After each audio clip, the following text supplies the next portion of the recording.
সাভারে সড়ক দুর্ঘটনায় নিহত 4 জনের বাড়ি টাঙ্গাইলে এই মুহূর্তে তাদের বাড়িতে চলছে শোকের মাতম। আরও জানাতে যুক্ত হচ্ছেন মাসুদ রানা। মাসুদ, নিশ্চয়ই হৃদয় বিদারক দৃশ্য সৃষ্টি হয়েছে সেখানে। সবশেষ কি খবর জানতে চাই মাসুদ রানা? নিশি, আমি এই মুহূর্তে রয়েছি টাঙ্গাইলের ঘাটাইল উপজেলার ভবন দত্ত গ্রামে। আমি এখন যে বাড়িটিতে অবস্থান করছি, গত রাতে যে সাভারে যে দুর্ঘটনাটি ঘটেছে, সেই দুর্ঘটনায় যে অ্যাম্বুলেন্সের ভিতরে যে যাত্রী ছিলেন, রোগী ছিলেন, সেই নিহত 4 জনের বাড়ি এই ভবন দত্ত গ্রামে।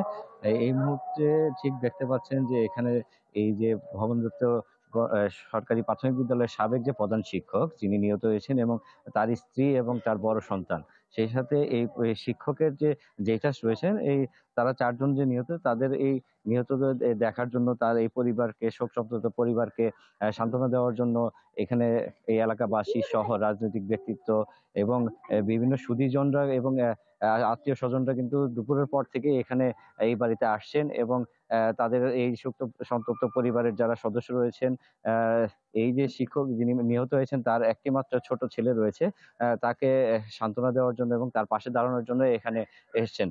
এছাড়া আমি যদি একটু জানিয়ে রাখি যে সর্বশেষ এখন পর্যন্ত আইনি প্রক্রিয়া শেষে তাদের লাশ তাদের স্বজনদের কাছে হস্তান্তর করা হয়েছে, এবং তারা অল্প কিছুক্ষণের মধ্যেই ঢাকা থেকে এই টাঙ্গাইলের গ্রামের বাড়িতে উদ্দেশ্যে রওনা দিবেন বলে জানিয়েছেন স্থানীয় যারা রয়েছেন এবং এই নিহত পরিবারের স্বজনরা।